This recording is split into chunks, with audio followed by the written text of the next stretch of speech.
ప్రార్థించుదాము.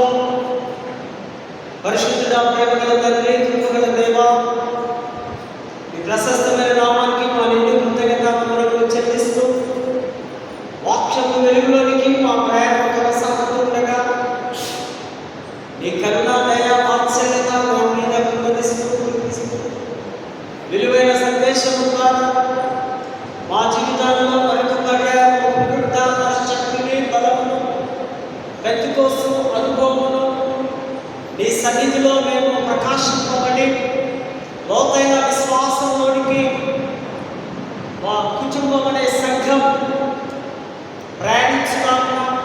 క్రీస్తును మాత్రమే మేము అనుసరించేవారముగా మరొక పర్యాయం మమ్మలను చేరవచ్చిన మా ప్రియ కుటుంబాలను మీరు దృష్టించి ఆశీర్వదించి వాక్యము వింటూ ఉండగానే మాకు కావలసిన ఈవులు, మేలులు సమృద్ధివంతముగా అనుగ్రహిస్తూ మీ స్వరాన్ని మేము వినడానికి సహాయం చేయగలగట్టు యేసు నామమున వేడుకొంచున్నాము తండ్రి. ఆమేన్. దయచేసి కూర్చుందాం.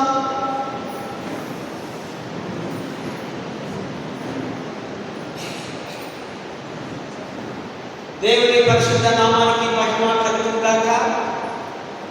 ఈ మహా గొప్ప ధన్యత, గొప్ప భాగ్యం నాకు అనుగ్రహించినటువంటి అధ్యక్ష మండలము పీఠాధిపతి గారైనటువంటి most reverend doctor professor Reuben Mark తండ్రి గారికి, తల్లి గారికి, అధ్యక్ష మండలము vice chairman reverend doctor T master I గారికి, అధ్యక్ష మండలము చైర్మన్స్, క్లర్జీ ఆఫీసర్స్ అండ్ నాయకులు వారికందరికీ కూడా యేసుక్రీస్తు నామములో సిఎస్ఐ జగదిని గుర్త సంఘపక్షముగా వారికి శుభములు, ఉదయకాల ఆశీస్సులు నేను తెలియపరుస్తూ సిఎస్ఐ జగదిని గుర్త సంఘం పాస్టరేట్ నాయకులు, సంఘము దైవ వాక్యాన్ని వినడానికి వచ్చిన మీ అందరికీ కూడా క్రీస్తు నామంలో ఉదయకాల శుభములు, దైవాశీస్సులు తెలియపరుస్తూ మీకు స్వాగతాన్ని అందిస్తున్నాను. క్రీస్తు నందు ప్రియమైనటువంటి వారులారా, మరి దినం చాలా ప్రాముఖ్యమైనటువంటి అంశాన్ని గురించి మనము మాట్లాడబోతున్నాం. ఇది క్రైస్తవ లోకంలో ఒక ఎంత ఇంపార్టెన్స్ అంటే చాలా ప్రాముఖ్యమైనటువంటి ఈ దినం, ఈ మాటలు మనకు పెద్దలు అనుగ్రహించారు. పెంటెకోస్త్ మరి సందడి గల లోకములో దేవుని స్వరాన్ని వినడం, hearing God's voice in a noisy world. సందడి, అలజడి కలిగినటువంటి లోకంలో, ఈ సృష్టిలో దేవుని స్వరాన్ని, మెల్లని, మృదువైన, చక్కటి స్వరాన్ని మనం వినడం. దేవుని స్వరం కావాలంటే, దేవుని మాట మనకు కావాలంటే మనం ఇంట్లో ఉంచుంటే మనకు రాదు. దేవునికి ఒక ఆలయం ఉంది, ఆలయంలో దేవుని సన్నిధి ఉంది, దేవుడు ఇక్కడ ఆరాధింపబడుతున్నాడు, దేవుడి యొక్క ఉనికి, చలనం ఇక్కడ కలిగి ఉంది కనుక ఆయన నివాస స్థలము వద్దకు మనము రావలసిన అవసరత ఉంది. పెంటెకోస్త్ సందేశం ఇది సంఘము పుట్టినటువంటి దినం. Congregation date of birth of place ఎరుషలేములో సంఘము పుట్టింది పెంటెకోస్తు దినమందు. పెంట గ్రీకులో పెంట అంటే 50వ దినము, 50వ రోజు. కోస్త్ అంటే దినము లేదా వారం. పెంటెకోస్తు దినమందు దేవుడి స్వరాన్ని మనము వినడానికి సిద్ధంగా ఉన్నాం. పరిశుద్ధాత్మ రమ్మో ఈ సండే పరిశుద్ధాత్మ దేవుని పిలిచే వారుగా, పరిశుద్ధాత్మ కుమ్మరింపు, పరిశుద్ధాత్మ అనగా ఆత్మ, గాలి, ఊపిరి, చలనము. హీబ్రూలో రకరకాల పర్యాయపదాలు ఉన్నాయి. సో ఆ పరిశుద్ధాత్మ మన మీదికి దిగి రావాలని ఈ క్రైస్తవ క్యాలెండర్స్లో చాలా ప్రాముఖ్యమైనటువంటి దినముగా అపోస్తలులందరి మీద పరిశుద్ధాత్మ కుమ్మరింపబడిన దినముగా వారందరూ మేడగదిలో ఉన్నప్పుడు, ఆ పండుగలకు వారు వెళుతూ ఉన్నప్పుడు, యూదులకు చాలా ప్రాముఖ్యమైన పండుగలు ఉన్నాయి. యెహోవాకు 7 పండుగలు. ఆ 7 పండుగల్లో దేవుని స్వరాన్ని వారు ఉంటారు. ప్రాముఖ్యమైన 3 పండుగలకు జెరూసలేముకు అందరూ యూదులు తప్పనిసరిగా వెళ్ళాలి. ప్రాముఖ్యమైన ఒక పండుగ మనకు తెలుసు, పాస్ ఓవర్ అంటే పస్కా పండుగ. పస్కా పండుగ దేనికి గుర్తుగా ఉంది? ఐగుప్తుల చెరలో ఇశ్రాయేలు ప్రజలు చెరలో ఉన్నప్పుడు వారిని దేవుడు విడిపించాలని ఒక కృతజ్ఞత పండుగగా పస్కా పండుగ మొట్టమొదటి పండుగ. ఇది తరతరములు యుగయుగములు యెహోవా దేవుని చే నిర్మించబడిన ఒక కట్టడ. It is mandatory. ఇది తప్పనిసరిగా చేయవలసిందే. పిల్లలకు చెప్పు. కృతజ్ఞత పండుగ బానిసత్వంలో నుంచి, బాధల్లో నుంచి, చెరలో నుంచి, కష్టంలో నుంచి దేవుడు విడిపించాలని ఈ పండుగ పస్కా పండుగను జరుపుకున్నట్టుగా మనము చేస్తూ ఉంటున్నాం.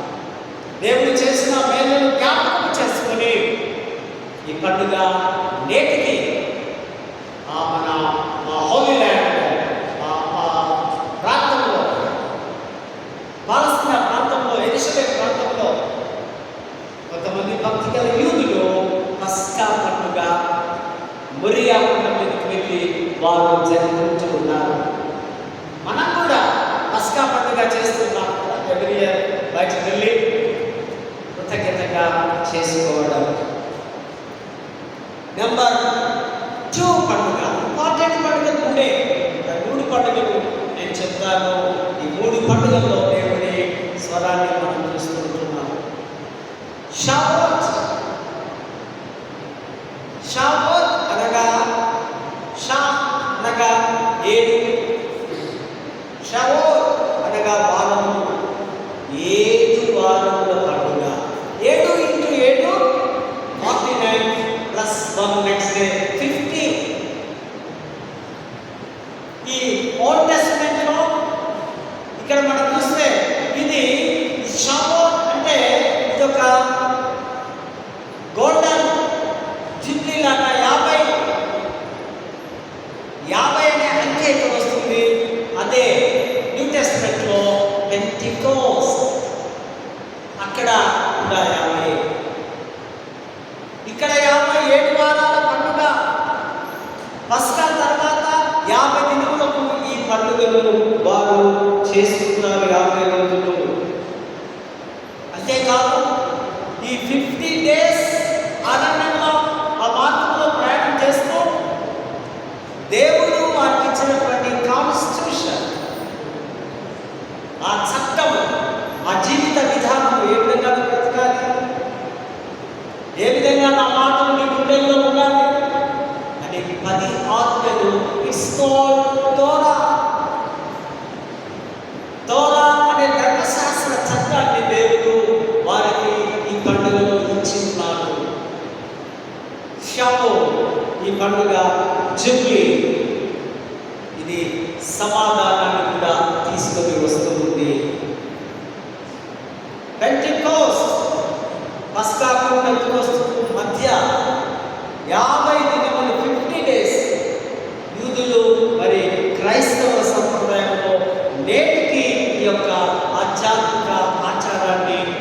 అనుసరిస్తూ ఉంటున్నాం. 15th day is the Pentecostal day.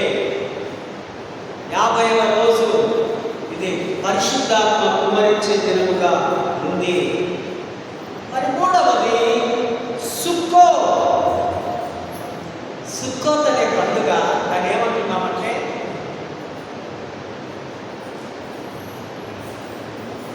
గుడారాల పండుగ లేదా పర్ణశాల పండుగ. ఏమంటున్నామండి? పర్ణశాల పండుగ, గుడారాల పండుగ ఎప్పుడు చేసుకునేవారు? వారు అరణ్యంలో ప్రయాణిస్తూ ఉన్నప్పుడు ఈ యొక్క గుడారాల పండుగలో దేవుడు వారికి ఇచ్చినటువంటి తొలి పంట, వారి జంగల్లో ప్రయాణిస్తున్నప్పుడు పంటలు లేవు, కానీ తర్వాత వారు కానానులో సెట్ అయినప్పుడు ఈ అర్పణలన్నీ తీసుకొని వచ్చారు. ఇది గుడారాల పండుగగా, పర్ణశాల పండుగగా మనము చూస్తూ ఉంటున్నాం. ఈ సుక్కోతులో యేసు ప్రభు పునరుద్ధానమైన 50వ దినముల తర్వాత ఈ పెంతెకోస్త్ అనుభవం, పెంటె అనగా వైట్, తెల్లటి దుస్తులు. కనుకనే ఈ పెంతెకోస్త్ సంఘాలు వారు తెల్లటి దుస్తులు, వైట్ దుస్తులు ధరిస్తారు. ఈ పండుగ వారికి ఆ విధంగా తెలియపరుస్తుంది. రాజుల మొదటి గ్రంథంలో మనం చూస్తే దేవుని నిర్మలమైన స్వరముతో ఏలియాతో దేవుడు మాట్లాడటం. ఏలియా ఏమో భయపడి మారిపోతున్నాడు. ఏలియాకేమో యెజెబెలు నుంచి, వారి యొక్క సామ్రాజ్యంలో ఉన్న బలవంతం నుంచి బెదిరింపు కాల్స్ వస్తున్నాయి. చంపేస్తావు జాగ్రత్త. ఏలియా గొప్ప ప్రవక్త, వర్షాన్ని కురిపించినోడు, అగ్నిని కురిపించినోడు, అనేకను హతం చేసినోడు. కానీ ఒక స్త్రీకి భయపడి ఆయన పారిపోతున్నాడు. ఏలియా, ఎలీషా, వీళ్ళిద్దరు ముందు శిష్యులు 75 years వారు పరిచయం చేస్తున్నారు. చెప్తూ ఉన్నప్పుడు బాగా గుర్తుపెట్టుకోవాలి, బాగా హృదయంలో రాసుకోవాలి. 75 సంవత్సరాలు గురు శిష్యులుగా ఉన్నారు. క్రీస్తు పూర్వం 875, 800 బ్యాక్ ఇయర్స్ అంటే వెనకకు వస్తాయి. ఇప్పుడు క్యాలెండర్స్ అయితే కూడా క్రీస్తు పూర్వం ఈ 75 yearsలో ఏలియా గాలి చేత, భూకంపం చేత, అగ్నిలో ఆయన దేవుని కొరకు ఎదురు చూస్తున్నాడు. ఒకవైపు భయపడి, ఒకవైపు నిర్మలంగా ఉండే దేవుని స్వరము కావాలని ప్రభు ఆయన వైపు చూస్తున్నాడు. దేవుడు తన నిర్మలమైన స్వరంతో మాట్లాడుతూ ఉన్నాడు. దేమామా దేఖం, ఇప్పుడు మాటలు వాడారు. దేమామా దేఖం అనగా మిక్కిలి నిర్మలమైన స్వరము, మిక్కిలి అందమైనటువంటి స్వరము పిలుస్తున్నాడు. ఏలియా భయపడి, ఇదిగో నేను నీకున్నాను అని దేవుని నిర్మలమైన స్వరంతో దేవుని మాట్లాడు. తండ్రి అయిన దేవుని స్వరం, కుమారుడైన దేవుని స్వరం, పరిశుద్ధాత్ముడైన దేవుని స్వరం మనం వింటున్నాం. తండ్రి అయిన దేవుని స్వరం మనకు తెలుసు కదా, అది కాకుండా చూస్తాం. ఆదామా ఎక్కడున్నా, నేను ఈ కొరకు వెయిట్ చేస్తున్నా. ఏదైతే తోటలో ఈ వర్కర్స్ ఇక్కడ దేవుని స్వరం ఇక్కడ ఏలియాతో కూడా నిమ్మలంగా మాట్లాడు. తర్వాత బాలుడైన సమూయేలుతో మాట్లాడు. ఫస్ట్ సమూయేలు 3rd chapterలో మనం చూస్తే సమూయేలు దేవాలయంలో పెద్దయ్య గారు ఉన్నాడు. పెద్దయ్య గారికి లేదు. పెద్దయ్య గారికి స్వరం వినపడదు.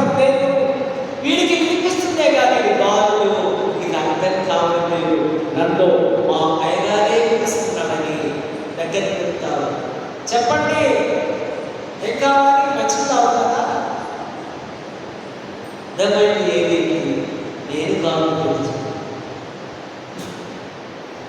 నేను కాదు. వెళ్ళి పడుకో. ఫస్ట్ టైం, సెకండ్ టైం అర్థమైపోయింది. వెళ్ళి చెప్పు, చింతగించుకో. చెప్పండి, ఇదిగో నేను దేవుని స్వరం. పిల్లలతో దేవుడు మాట్లాడు, పెద్దలతో దేవుడు మాట్లాడు, వృద్ధులతో దేవుడు మాట్లాడు. తెలుసు ఏవేలు ప్రవచన మీ వృద్ధులకు, మీ పిల్లలకు, మీ యవనస్తులకు, మీ దాసులకు, మీ దాసులకు పరిశుద్ధాత్మను కుమరిస్తాను. ఎస్కటాలజీ యుగాంతంలో దేవుని స్వరం వస్తుంది. దేవుని స్వరం అంటే దేవుడికి లోపడతావు. దేవుని స్వరానికి నువ్వు భయపడితే నువ్వు దేవుడి ప్రక్కన కూర్చుంటావు. దేవుని స్వరాన్ని రెండవదిగా కుమారుడైన దేవుడు యేసు ప్రభువుకు స్వరం. ఎక్కడ చూస్తున్నాం? తల్లిదండ్రుని చిన్నదానా లేవు. మార్కు సువార్తలో చూస్తాం. అందరూ అల్లరి చేస్తున్నారు. ఏంటి? అందరూ ఏడుగురు గడిబిడి లోకంలో కదా, అంశం కలిగినట్టుగా అక్కడ ఉంది. వాయిసీలో అది అలజడితో ఉన్నటువంటి పరిస్థితి. ఆ కుటుంబ బంధువులందరూ ఏడుస్తున్నారు చిన్న చనిపోయిందని. యేసు ప్రభువు స్వరం. ఆయన చిన్నదాన లేవు తల్లిదండ్రుని ఆయన యొక్క ఆ భాష, అరవైన భాష ప్రభు వాక్యం. అదే కాదు, తన యొక్క స్వరముతో లాజరు బయటికి రా. అక్కడ ఏం చేస్తున్నారు? ఇదేమో పాపం ప్రాణంపై 4 రోజులైతే ఉరుకు లేదు, పరుగు లేదు. దేవుని స్వరం అంటే సమాధుల్లో ఉన్న మన పితరులందరూ కూడా లేస్తారు. హల్లెలూయా, హల్లెలూయా. ఈ మాట చెప్పండి. ప్రార్థనలో పితరులతో మాట్లాడండి. ఆయన అమ్మ లేస్తారా? ఎప్పుడో తెలుసా? దేవుని స్వరాన్ని వినగలిగాడు. లాజరు విన్నాడు, బయటికి వచ్చినాడు. యేసు ప్రభు స్వరంలో ఉన్న శక్తిని మనం ధ్యానిస్తున్నాం.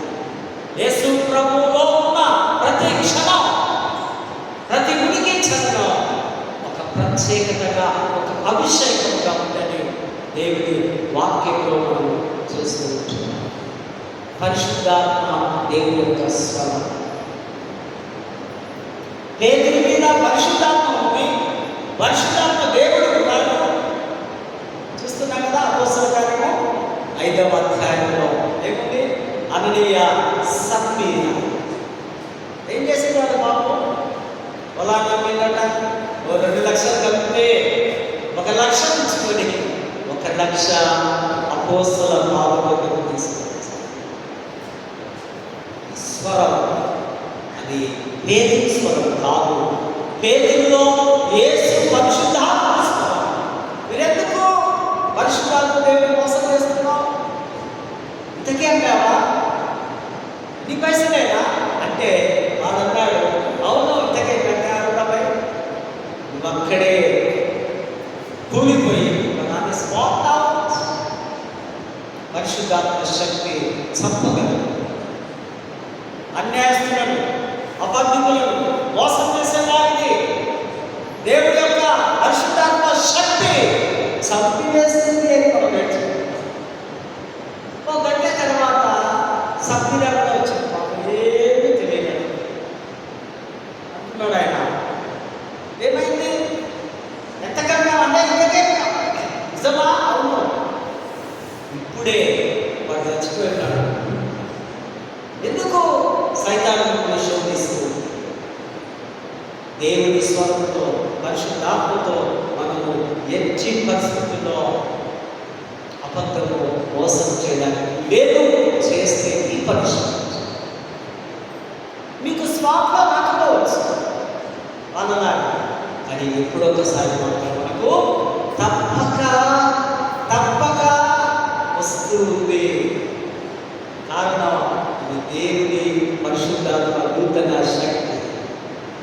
నూతన శక్తిలో మనము జీవిస్తూ ఉంటున్నాం. మళ్ళా యేసు ప్రభు స్వరం ఎక్కడైనా దమస్కు మార్గంలో కదా ఆయన పోతున్నాడు. ఎవడతడు? సౌలు, బలవంతుడు, విద్యావంతుడు, అన్ని ఆకారాలు, అన్ని యుద్ధాలు బాగా అన్ని యూదా సంస్కృతులు అన్ని నేర్చుకున్నాడు. ధర్మశాస్త్రం దూరంగా బాగా తెలుసు. దమస్కు మార్గంలో ప్రభు యేసు మాట్లాడుతున్నాడు. సౌలా సౌలా నన్నేలా హింసిస్తూ. స్వరం వినగానే ఏమైపోయాడు? దేవుడి స్వరం, అక్షరాలు దేవుడి స్వరం తాకినాడు. గుడివాడే కంట్లో ఉన్న పొరలు, ఆ పొరలు ఏమన్నా?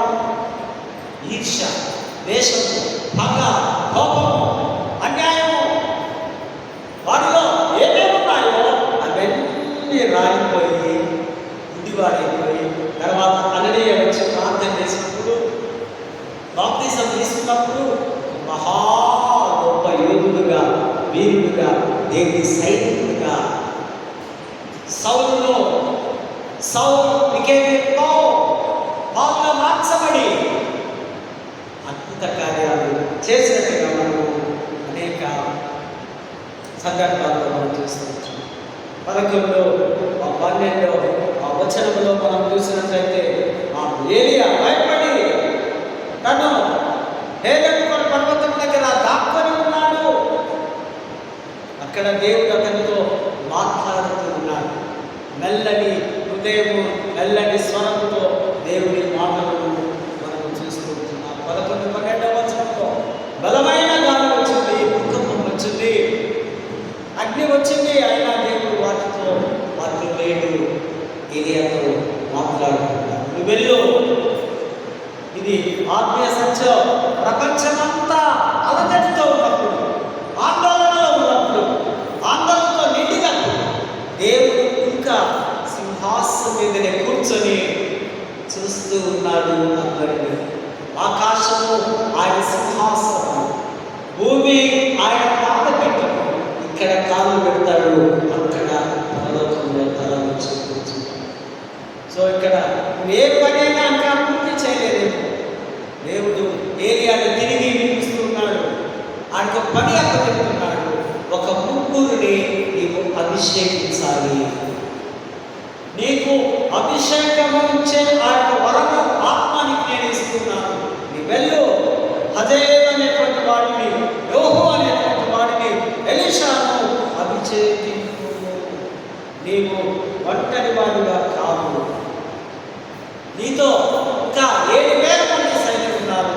నీవు ఎలాంటి భయపడవలసిన అవసరత లేదు అని దేవుడు మాట్లాడుతున్నాడు. అజేలంటే ఈయన సిరియన్లు అంతా అన్నిలే, అయినా దేవుడు అభిషేకించమన్నాడు.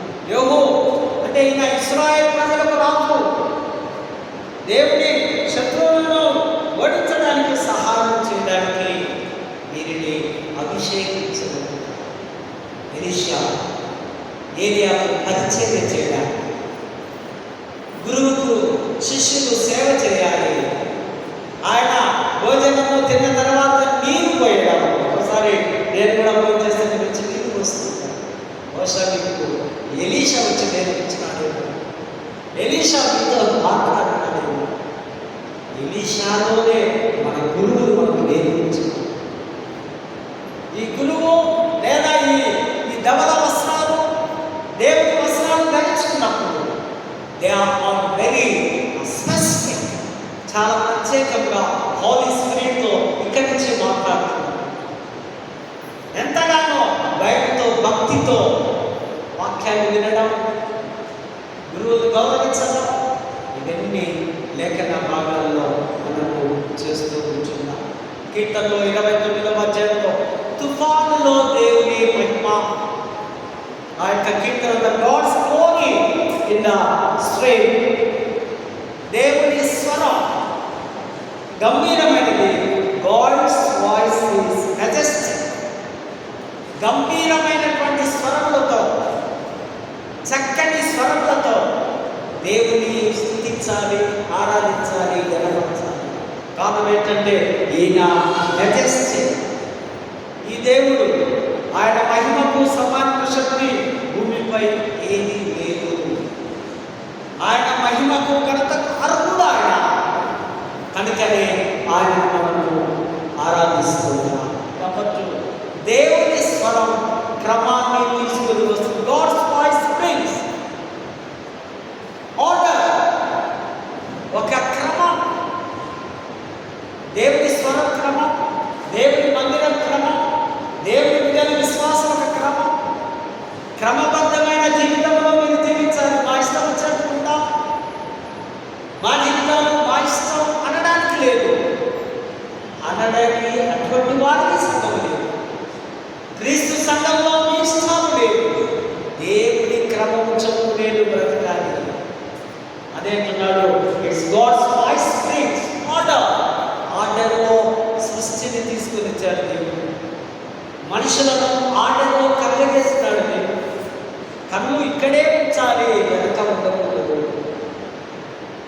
నీ నోస్, మౌత్ ఇవన్నీ ఆ ఫేస్ ఇక్కడే ఉంచాలి దేవుడు అని అందమైన ముఖాన్ని కలిగజేస్తున్నాడు. ఆర్డర్లో ఉంచాడు. Everything is in order. Disorder చేయాలి, అతిక్రమము లేదు దేవుడు. ఇక్కడ మన జీవితాలన్నీ అయోమయమైనటువంటి పరిస్థితుల్లో కొన్నిసార్లు మనం ఉన్నప్పుడు వారిని క్రమంలోనికి తీసుకుని వస్తారు. క్రమం అంటే అన్ని దేశాలకు సువార్తను ఒకేసారి అందించాలి, ప్రొక్లమేషన్ ప్రకటించాలి. దేవుడి యొక్క ఈ good news, it's good news is individual. Everyone, మీరు ఒక్కొక్కరికి మీకు ఒక ప్రత్యేకంగా మీరు వెళ్ళి ఈ మంచి వార్తను అనేకులకు ప్రకటించాలి. దేవుని స్వరం శాంతినిస్తుంది. God's voice grants peace. Peace తీసుకుంటున్నాం ఎవ్రీ వీక్. పీస్ కావాలి. పీస్ లేక, సమాధానం లేక, శాంతి లేక అలజడితో ఉన్న ప్రపంచంలో అనేకులు పతనమవుతున్నారు, నాశనం అవుతున్నారు. దేవుని సమాధానం తీసుకోండి, దేవుని ఎథిక్స్ పొందండి, దేవుని గ్రేస్ పొందండి. మీ జీవితాల్లో మీరు మార్చగలుగుతారు. సో దేవుని యొక్క గ్రాండ్ పీస్, భయాన్ని జయించే శాంతిని, పాపాన్ని జయించే శాంతిని ఆయన ఇస్తూ ఉన్నాడు. అండ్ ఆత్మచయ శక్తివంతమైన సాక్ష్యం, స్పిరిట్ ఎంపవర్డ్ విట్నెస్. ఎక్కడైతే పరిశుద్ధాత్మ మీ మీదకి వస్తుందో మీ దగ్గర సాక్ష్యం ఉంటుంది. అందుకే మనకు భక్తులు మంచి పాటలు రాస్తారు కదా, సాక్ష్యమిచ్చెదా మన స్వామి యేసు దేవుడని, సాక్ష్యమిచ్చెదా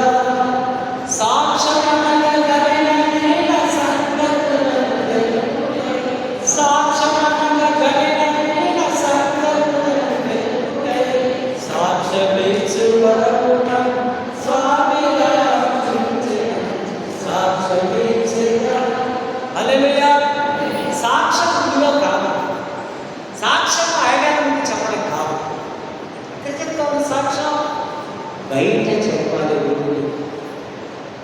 బయట అనేకులకు నీ సాక్ష్యం ద్వారా, నీ జీవితం ద్వారా, నీ క్రమము ద్వారా, నీ శాంతి ద్వారా వారు క్రీస్తులోకి రావాలి. కొన్నిసార్లు మనమే చెప్పుకుంటా ఉంటాం, మా సాక్ష్యం దేవుడు నాకు పేరు చేసినాడు, నేను మంచిదేనా చెప్పండి. రోడ్డు మీదకి వెళ్ళి చెప్పండి అన్నులకు, ఇదిగో ఫలానా విధంగా, ఫలానా జీవితం, ఫలానా భయంకరమైన పరిస్థితులు ఉన్నప్పుడు దేవుడు నన్ను గుర్తి తాకి రైట్లో ఇప్పుడు నేను ఈ విధంగా ఉన్నాను.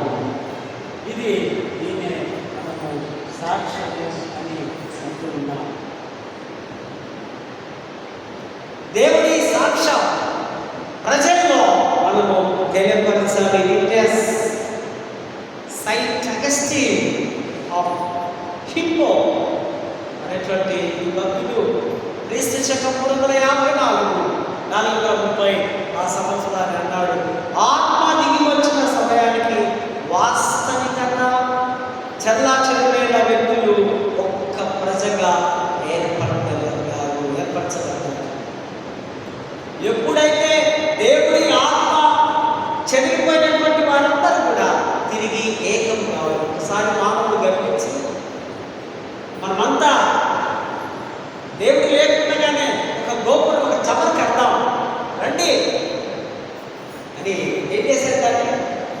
బాబేలు గోపురం కట్టడానికి కదా. వాడి జ్ఞానం ఇది గర్వించి దేవుడు లేని జీవితం అంటూ మాకుంటే ఆ జ్ఞానం కట్టగలం అని స్టార్ట్ చేసి మస్తు ఎత్తైన తర్వాత దేవుడు బిడ్డ ఈ సంగతి చూస్తారని అని అక్కడ లాంగ్వేజెస్ అన్నీ తాళమైపోయి ఒకరికొకడు ఏమి ఇది అనుకో అంటే ఇది భాషలో ఒకటి అనుకున్నాడు వాడికి అర్థం కాదు, అది తీసుకురా అంటే వీడికి అర్థం కాదు. దేవుడు భాషలను తారుమారు చేసేది. దేవుడు ఒక్కొక్క భాషను నీకు అర్థం కాకుండా చేసి అక్కడ వారంతా ఐక్యంగా ఉండాలనుకుంటారు, కానీ వారు చదివిపోయారు. బాబేలు గోపురం కట్టలేకపోయారు. దేవుడి కృప లేకపోతే మనం ఏమి చేయలేమన్న సత్యాన్ని మనం ఇక్కడ అర్థం చేసుకోవాల్సిన అవసరం ఉంది. చివరిగా the fulfilment of God's promise of the Holy Spirit. ఈ సంఘటన రక్షణ చరిత్రలో ఒక క్రొత్త శకానికి నాంది పలికింది. ఓల్డ్ టెస్టిమెంట్లో ఆత్మ యొక్క శక్తి ద్వారా పెంచారు, అది న్యూ టెస్టిమెంట్లో అందరికీ దేవుడు ఆత్మను ఇవ్వడం. అదొక హోలీ స్పిరిట్. దేవుడు ప్రామిస్ చేస్తున్నాడు, మీ పిల్లల మీదకి నా ఆత్మను పంపిస్తాను. పరిశుద్ధాత్మ వరంలో మీరు పొందగలరు అని ఇక్కడ మాటలు మనం చేస్తూ ఉంటున్నాం. సువార్త యొక్క సార్వత్రిక స్వభావం, the universal and inclusive nature of the gospel. పరిశుద్ధాత్మ నిండిన వారి ఆత్మ వారికి వాక్శక్తిని అనుగ్రహిస్తూ ఉంది. అనుగ్రహిస్తున్న కొలది వారు అన్య భాషలు మాట్లాడసాగింది. ఎక్కడ? మేడగదిలో పెంతెకోస్తు దినమందు వారందరూ కూడా కూడుకొని ఉన్నారు. వారి లీడర్ నాయకులు పేతురు గారు ఉన్నారు. వారు ఒక్కొక్కరు ఒక్కొక్క విధముగా ఆ భాషలు డిఫరెంట్ పీపుల్, డిఫరెంట్ కంట్రీస్. అందులో ఆసియా అని కూడా ఉంది. అపోస్తల కార్యక్రమం చూస్తే ఆసియా అంటే ఆసియా ఖండం నుంచి భారతదేశం కూడా వెళ్ళింది. World trade centre Jerusalem. ఆ దినాల్లో ఎరుసలేమే ప్రఖ్యాత ప్రాముఖ్యమైన వాణిజ్య కేంద్రముగా ఉంది. చుట్టుపక్కల వారందరూ కూడా అక్కడ రావాలి. అండ్ ఆల్సో అక్కడ పండుగ జరుగుతుంది, ఫెస్టివల్ ఉంది. వారందరూ అక్కడ ఆ ప్రత్యేకమైన దినములు వారు కూర్చొని ఉన్నారు. Different people became a unity. వారందరూ కలిసి ప్రార్థన చేస్తూ, స్తుతులు చెల్లిస్తూ, ఆరాధిస్తూ, మహిమపరుస్తూ పరిశుద్ధాత్మ వారి యొక్క స్పిరిట్ ఆఫ్ గాడ్ వారి యొక్క దేహంలోనికి దేవుని యొక్క శక్తిని వచ్చింది. కొయినోనియో అంటే ఒక యూనియన్, ఒక సహవాసం, ఒక ఫెలోషిప్. కొయినోనియో గ్రీకులో వారంతా ఒక సహవాసంలో ఉన్నారు. వారు micro community became a mega community. చిన్న చిన్న ఆ గుంపులు లేదా సమాజము ఇప్పుడు మెగా చర్చ్ లాగా, మెగా చర్చ్ ఎగదింది, మెగా కమ్యూనిటీ అక్కడ చేరింది. వారిలో చాలామంది అన్య భాషలు మాట్లాడుతున్నారు. అన్య భాషలతో మాట్లాడే గిఫ్ట్ దేవుడు వారికి అనుగ్రహిస్తూ ఉంటున్నాడు. అక్కడ మాత్రం మనం గమనిస్తే లాటిన్ భాషలో ఒక మాట రాయబడింది, గ్లెసరాలియో. గ్లెసరాలియో అంటే అదొక భాష. ఇప్పుడు ప్రపంచంలో ఉందో లేదో తెలియదు, లిపి లేదు. ఆ భాష మాట్లాడే వారికి తెలుసు, వినేవాడికి తెలియదు. ఒక్కోసారి కొందరు ఆ టీవీలలో కూడా మాట్లాడుకుంటారు కదా, వాళ్ళకి అర్థమవుతుంది కానీ మనకు అర్థము కాదు. దాన్ని ఏమన్నారంటే లాటిన్లో అంటున్నారు గ్లాసా రిలియో. ఇంకొక మాట కూడా వారు మాటలు పలుకుతూ ఉన్నారు, జెనోలాలియో. జెనోలాలియో అంటే మాట్లాడేవాడికి తెలియదు, వినేవాడికి ఆ అర్థం తెలుసు. వాడేదో మాట్లాడుతున్నాడు, కానీ కూర్చున్న వాడికి మాత్రం అర్థము తెలుస్తూ ఉంది. సో నౌ ఈ రెండు లలియో అంటే టాకింగ్, మాట్లాడాలి. సో ప్రస్తుతం ఈ రెండు భాషలు లేవు. అందుకే కదా వారి మీదకి పరిశుద్ధాత్మ దిగి వచ్చి విభజింపబడి నాలుకలు చీలిపోయి అగ్ని వచ్చాడు. క్రొత్త భాషలు మాట్లాడుతుంటే అరే వీడు ఇదే భాష మాట్లాడుతున్నాడు. ఒకప్పుడు యూదులను గ్రీకులు పరిపాలించారు. యూదులు ఆ యొక్క భాష లేదా షవో అనేది 50ని ఆ హిబ్రూ భాషలో చెప్తే, ఈ గ్రీకులు పరిపాలించినప్పుడు గ్రీక్ లాంగ్వేజ్ వచ్చింది కనుక దాని పెంటికోస్ట్, పెంటా అంటే 50 ఈ భాషలోనికి ఈ మాట తర్జుమా చేయబడింది. మీన్స్ పరిశుద్ధాత్మ దిగిన దేవుడు ఆయన దిగి వచ్చినట్టుగా. కనుకనే అనేకమైనటువంటి భాషలు ఇంచుమించు 6000 చిల్లర ఉన్నాయి. మన దేశానికి విలియం కేరీ గారు వచ్చి ముందే జిగెన్బాగ్, ఫ్రాన్సిస్ లియో ఈ యొక్క మిషనరీస్ వచ్చి తమిళ్, బెంగాలీ, తెలుగు ఒక 10-15-20% ట్రాన్స్లేట్ చేస్తే తర్వాత వారు గతించిపోయినాక విలియం కేరీ గారు 13 లాంగ్వేజెస్ ట్రాన్స్లేషన్ చేశారు. 13 భాషలు. జిగన్బాగ్ 17th సెంచరీలో వారందరూ వచ్చిన చివరిగా 1810లో విశాఖపట్నంలో తెలుగు బైబిల్ను ఫస్ట్గా అక్కడ వారు చదవడం జరిగింది. ఆ ప్రతి ఆ ముద్ర యూటీసీ లైబ్రరీలో తెలుగుకి ఆ మొదటి అచ్చు అక్కడ ఇచ్చారు. చరిత్ర ఆధారాలు ఉన్నాయి. 1810లోనే తెలుగు బైబిల్ మనకు వచ్చినట్టుగా ఆ దేవుడి వాక్యము సెలవిస్తుంది. మిషనరీస్ మరాఠీలో, హిందీలో పండిట్ రమాబాయ్, బ్రాహ్మణులనే మీరు వినే ఉంటారు, చదివింటారు. వారు ఆ మరాఠీలో ఆమె బాప్టిజం తీసుకున్నప్పుడు ఆమె విడో సెంటర్ ఓపెన్ చేసి గ్రేట్ సోషల్ వర్క్ ఆమె బైబిల్లో తర్జుమా చేసింది. Charles Philip Brown Telugu dictionary. ఈ మిషనరీస్, ఈ మహానుభావులు ఎవరెవరైతే క్రైస్తవ లోకానికి ఏ పనులు చేస్తున్నారో కొంచెం మనము తెలుసుకోవలసిన అవసరంగా ఉంది. పెంటెకోస్టల్లో ద గిఫ్ట్ ఆఫ్ థాంక్స్, ఇతర భాషలతో మాట్లాడే స్వరాన్ని దేవుడు మనకు అనుగ్రహిస్తున్నాడు. Days like a flowing of water, ఈ యొక్క పరిశుద్ధాత్మ నడిపింపు, పరిశుద్ధాత్మ సన్నిధి దేవుడు మనకి ఇస్తున్నారు. సువార్త పాఠంలో గమనించినట్లయితే త్రూ బ్రీత్, శ్వాస ద్వారా శక్తి. ఎవరి శ్వాస? దేవుడి శ్వాస. మొట్టమొదటిగా దేవుడి శ్వాస ఎవరి పుట్టిండు? ఆదాముకు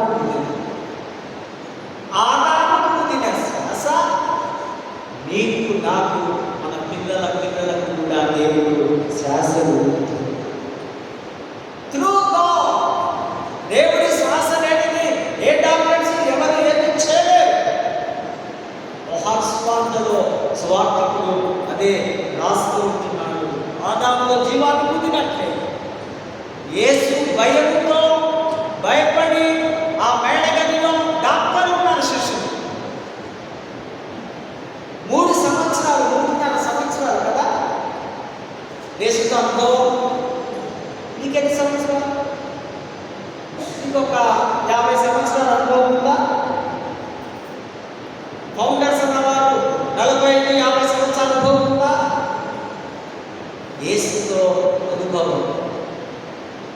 దేవుడితో అనుభవం.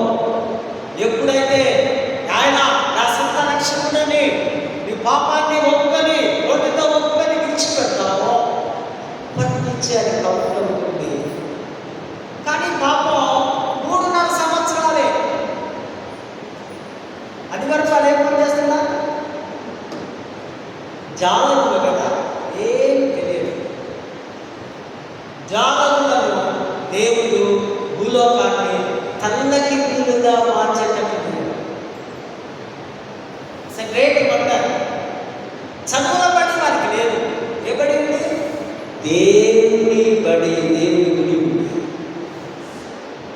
డైరెక్ట్గా దేవుని గుడిలోకి ఎంటర్ అయిపోయి దేవుడి యొక్క శక్తిని పొందుకున్నారు.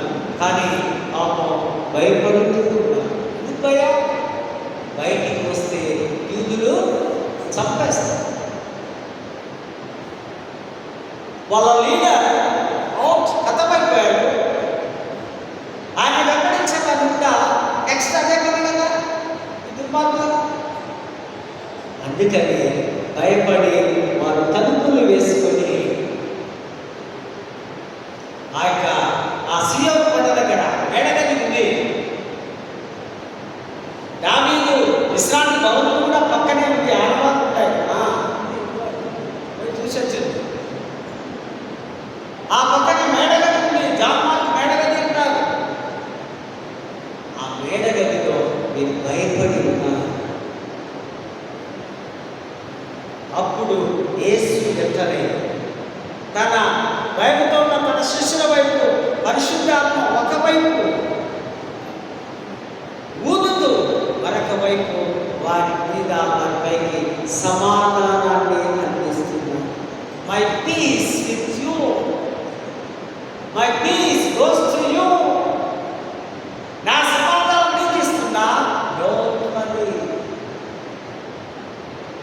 పిల్లలకు తన తల్లిదండ్రుల దగ్గర చట్టకరలు పీడకరలు ఇచ్చిన ఇప్పుడు ఏడుస్తున్నారు. 10-12 years వేరియల్ తల్లి తండ్రి ఏం చేస్తారు? హత్తుకొని నానా దేవున్నా. పిల్లలంటే అనుభవాలు అయిపోయి హీరోలు అయిపోయి మిమ్మల్ని ఒకవేళ ఆ డాడీ వాడు పట్టుకోకపోతే పట్టుకోవచ్చు. అప్పుడు భయపడే పరిస్థితి, అనారోగ్యంలో ఉన్న పరిస్థితి, నీ మనసు బాగలేని పరిస్థితుల్లో ఈ తల్లి తండ్రి అనే కుటుంబం, ఈ పేరెంట్స్, టీచర్స్ మిమ్మల్ని ఆదరించి ధైర్యపరిచినట్టుగా యేసు ప్రభు వారితో ఒకవైపు ధైర్యాన్ని ఇస్తున్నారు, మరొక వైపు సమాధానం ఇస్తూ వారికి వీరికి ఒక్కొక్కరి వ్యక్తిగతంగా వారికి పరిశుద్ధాత్మ ఇస్తున్నారు. అని ఏమంటున్నాడు? మీరు ఎవరి పాపములు క్షమిస్తారో అది క్షమించాలి. ఎవరి పాపములు నిలిచి ఉంటాయంటారో వెంటనే ఉంటారు. మీకే జాగ్రత్త సుమే.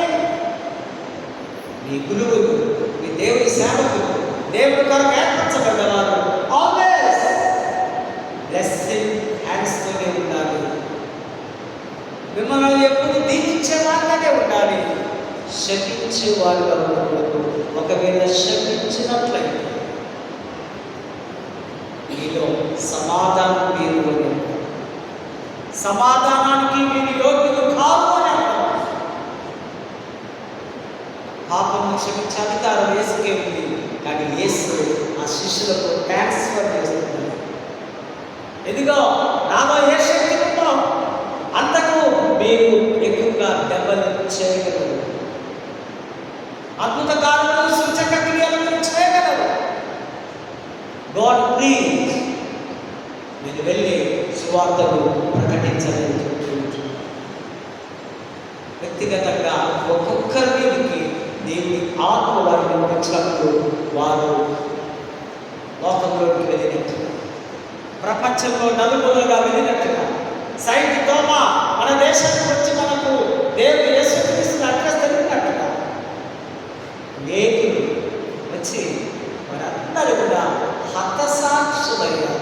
మాట జాగ్రత్తగా ఉండాలి. కొందరిని చిత్రహింసలు చేసి అక్కడే యెరూషలేములో, రోములో చంపి ఉన్నారు ఆ గ్రీక్ రాజు. యేసు కొరకు నీ సంపద కాదు, నీ కానుకలు కాదు, నీ ప్రార్థన కాదు, నీ వచ్చి ఒక్కగంటగా కూర్చొని వాక్యం వినడం కాదు.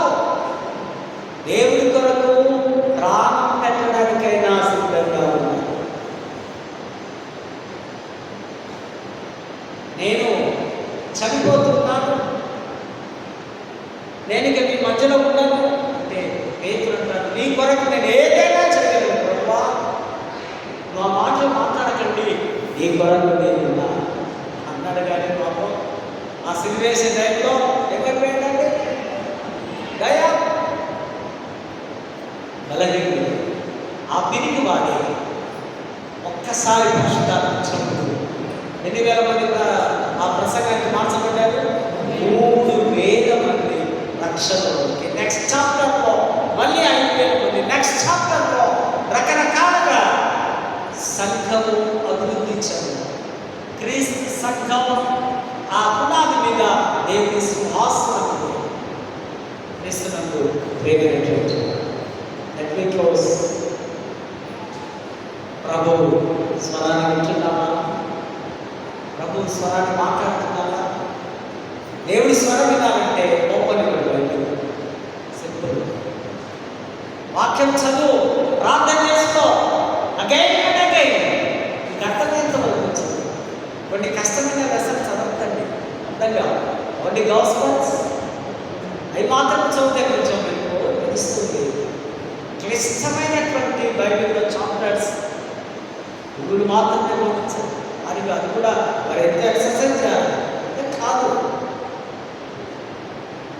ప్రభువా, ఈ స్వరాన్ని వింటున్నా, ఈ సందడి లోకంలో, ఈ అలజడి లోకంలో, ఈ గడిబిడి లోకంలో నేను నీ కొరకు తీర్మానించుకొని వస్తానని వ్యక్తిగతంగా ఎప్పుడైతే ప్రభు దగ్గరికి వస్తాను, సిలువను చూస్తూ సిలువలో నీవు మార్పుస్తుంది, రక్షింపబడి పశ్చాత్తాపం. ప్రభు నేను అద్భుతంగా మీ కుటుంబాన్ని దీవించండి. అట్లనే కృప పరిశుద్ధాత్మ దైవాశీస్సులు మీకందరికీ అనుగ్రహించుకున్నాను. ప్రార్థన చేస్తాను. పరిశుద్ధుల ప్రేమ పరిశుద్ధ నామానికి వందనాలు చెల్లిస్తూ కొన్ని నిమిషములు బలమైనటువంటి సందేశాన్ని విన్నాం. ప్రభా, ప్రతి మాట, ప్రతి అక్షరం మా హృదయాలను భద్రపరచుకోవడానికి సహాయం చేయడానికి ప్రార్థిస్తూ చేరవచ్చిన మా ప్రియ కుటుంబాలు ఆకాశవాక్యం దీవించగలరు. క్రీస్తు నామమున వేడుకుంటున్నాను.